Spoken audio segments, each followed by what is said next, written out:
여러분, 우리는 정말 복음을 알고 있습니까? 교회 오래 다녀서 이것저것 보고 들은 것은 많아 복음에 대한 풍어는 읊을 줄 알지만 정작 내 삶은 하나도 바꾸지 못하는 그런 무능한 복음을 들고 살고 계시지 않습니까? 내 삶의 죄 하나, 습관 하나 바꾸지 못하는 복음이 어찌 우리를 구원할 수 있겠습니까? 우리는 우리의 구원에 대해 날마다 다시 살펴보아야 합니다. 두렵고 떨림으로 내가 믿음 위에 서 있는지 오늘 우리의 삶을 돌아보아야 할 줄로 믿습니다.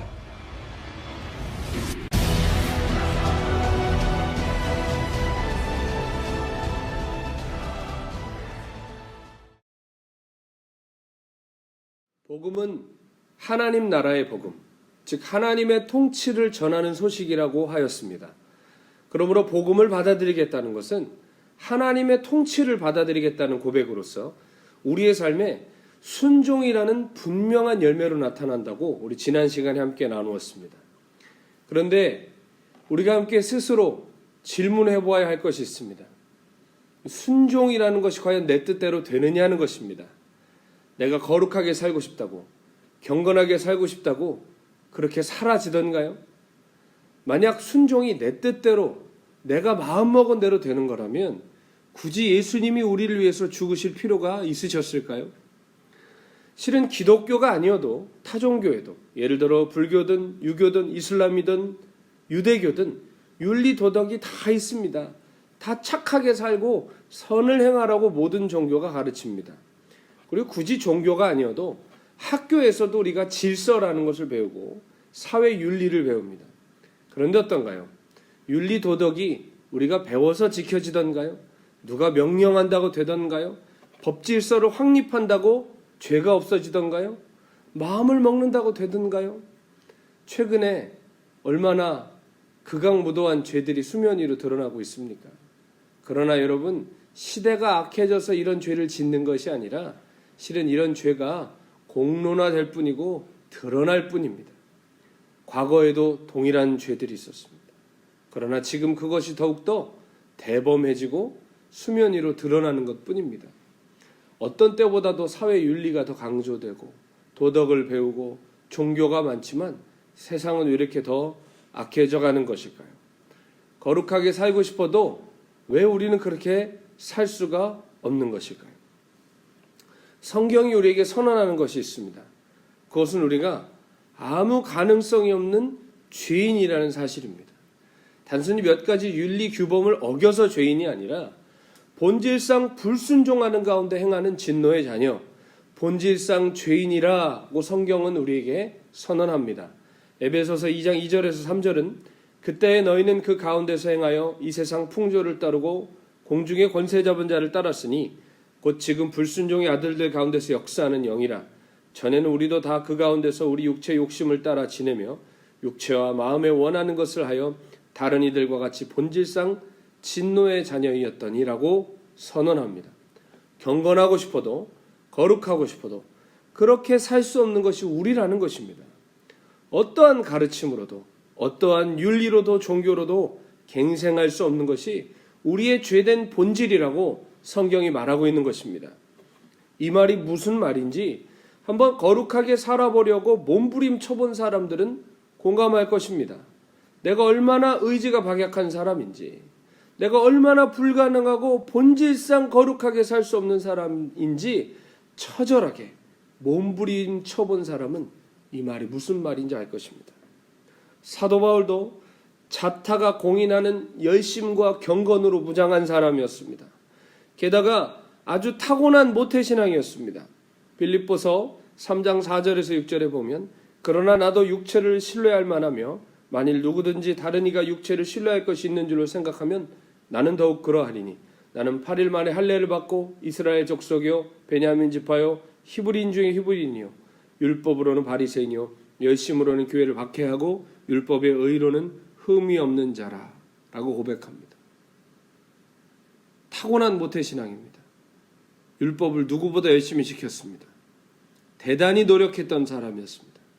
그러나 이 바울의 최후 고백이 무엇입니까? 로마서 7장에 보면 그러므로 내가 한 법을 깨달았노니 곧 선을 행하기 원하는 나에게 악이 함께 있는 것이로다.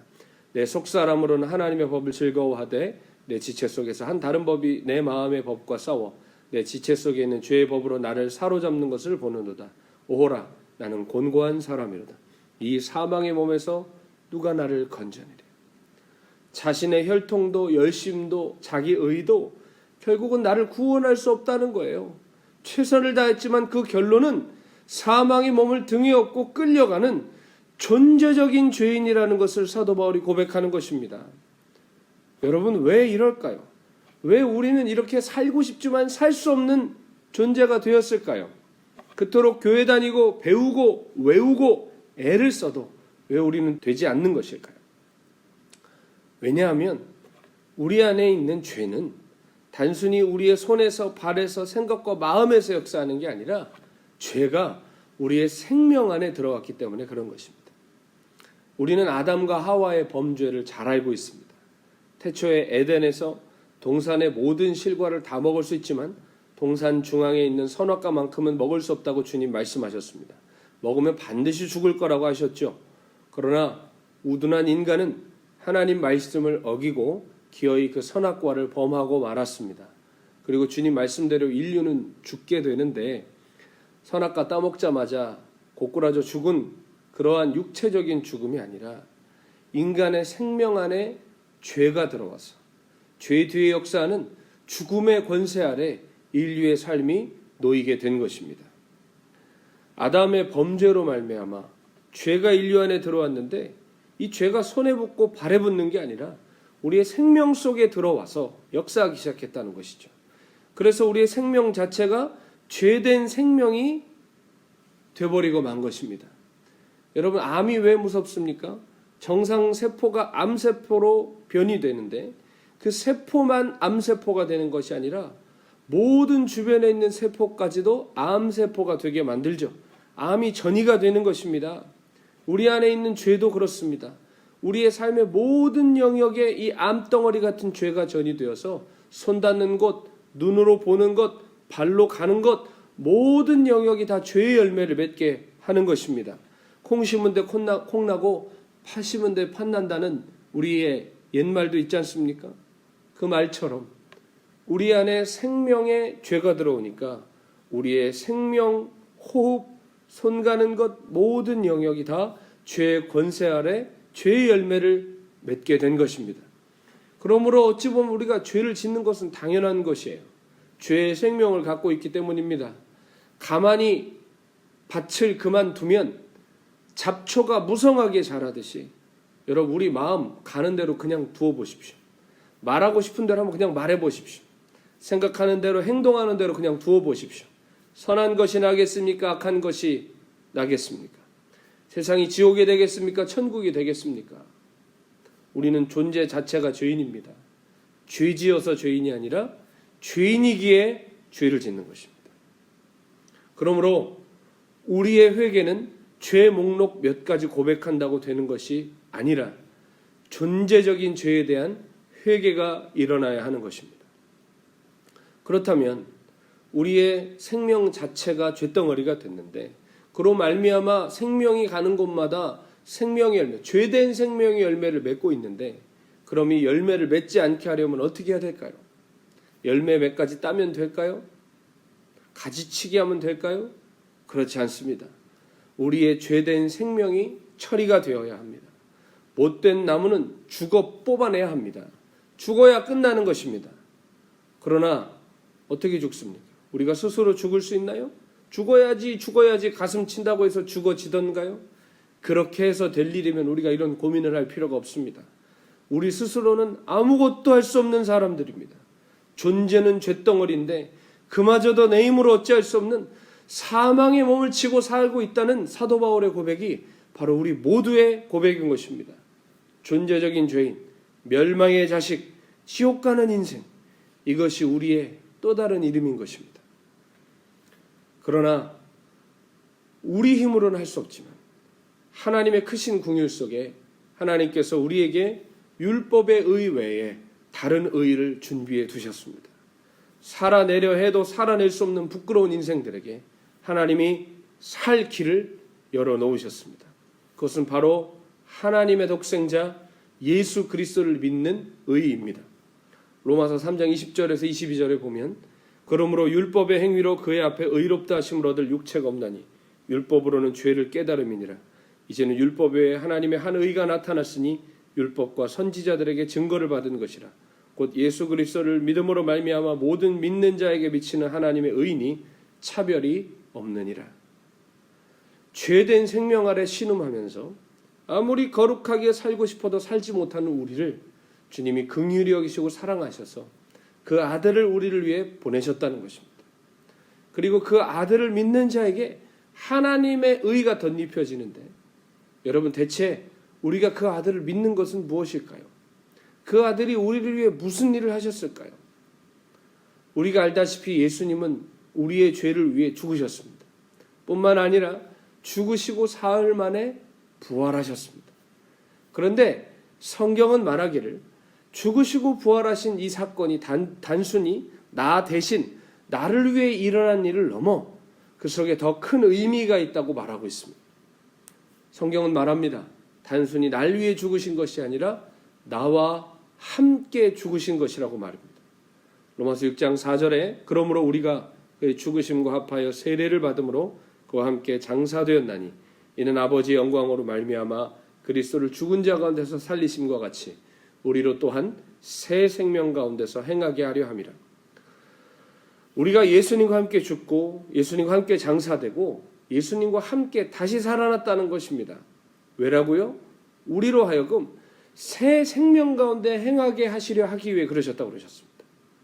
우리는 죄된 생명을 가졌다고 했죠. 그 죄된 생명 때문에 죄의 열매를 맺을 수밖에 없는 사람들이라고 했습니다. 그래서 이 죄된 생명이 죽어야 끝난다고 그랬습니다.